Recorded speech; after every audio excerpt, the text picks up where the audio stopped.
Hey mamas, mommies to be, women, and all you wonderful lovers of women everywhere.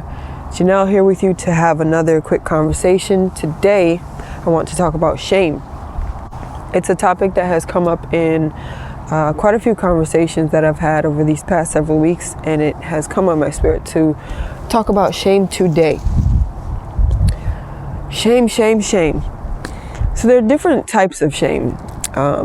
Some shame comes from things that you've done on your own, that you regret, because those acts are lower than the person that you want to be, the person that you truly see yourself as. Some shame comes from things that other people have done to you. That can be different types of abuse, betrayal. Some of that shame comes from things that people have said to you. When other people feel shame, sometimes they pass it on to others. They want you to feel less than so that their shame feels a little bit less to them. And the shame that people put on you is not your shame to carry. The shame that comes from abuse or things that people have done to you is not your shame to carry.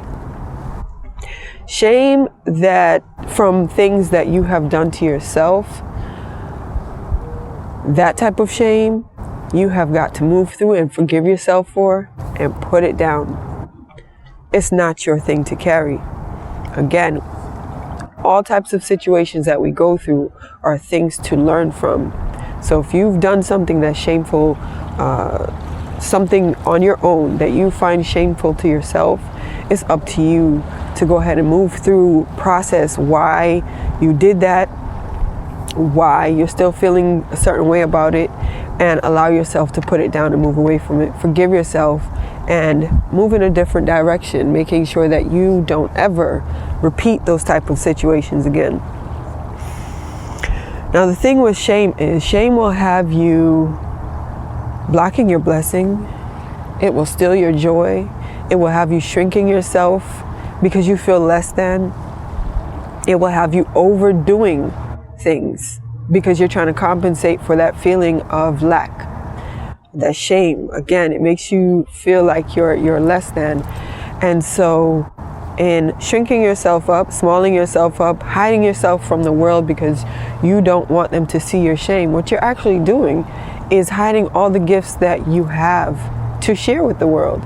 You are blocking yourself from progressing into whatever person you really aspire to be. You are blocking yourself from moving into whatever goals, whatever dream you have or had when you were younger. You are allowing shame, whether it's something you did on your own or something somebody else put on you, you are allowing shame to dictate your steps. Now, in order to remove shame from being the dictator of your actions, you have got to make a choice. Decide that you want to step away from the shame, put it down, and never pick it up again. And that requires some shadow work. And shadow work is not an easy process. It's not a pretty thing. And it's not always a quick thing. Sometimes it takes weeks, sometimes months, sometimes years. And sometimes you have to go through the process a few times to fully get through it. But it is necessary in order to step away from shame. You've got to investigate where that shame came from.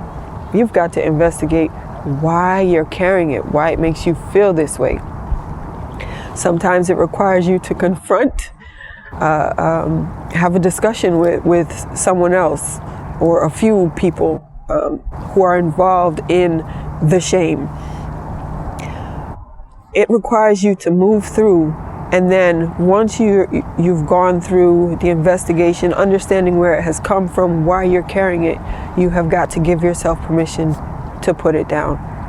You've got to give yourself permission to release it, and releasing it might come in different forms. Each person's situation is different, so I'm not going to prescribe or tell you how to put it down. It will come to you when it's time to put it down. But you have to make that conscious decision to say, okay, I've carried this enough. It has dictated my life enough. It has allowed me to shrink myself enough. I have blocked myself enough, and just put it down and step away from it.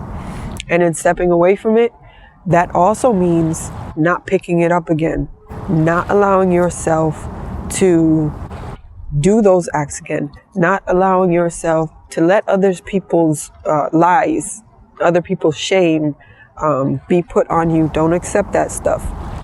And if sometimes we can't prevent the physical acts that are put upon us, but in the situation that those things happen, you want to make sure ahead of time, and I've talked about this before, make sure you have a community in place. Make sure you have a community in place, because if anything should happen, at least you'll have somewhere to go, some people to turn to where you can work through the shame, talking it out, and like I said, moving through it in order to let it go, release it, and move forward. So, bottom line is, shame is a thief. It's a thief of joy. It's a blocker of your blessing. And you have got to allow yourself to move through it, as painful as it might be. You might have to cut a few people off. And that's for your health and sanity and peace of mind and growth and progress. Allow yourself to move through it so that you can understand it, prevent it from happening again in the future, heal from it, help others to learn from it, and become who you truly want to be. Share the gifts that you truly want to share. Open yourself up in ways that you've never been able to open yourself up before. Allow yourself to blossom. Allow yourself to bloom. Allow yourself to step into your full potential and feel who you truly are, who you really are. Because again, shame has you hiding different parts of yourself, and you don't need to hide who you are. It's best if you are your full self. Don't stand in that shame. Don't sink in that shame. Don't cover yourself in that shame. Stand in your power. I hope that was helpful to one, if not all of you. Until next time, peace.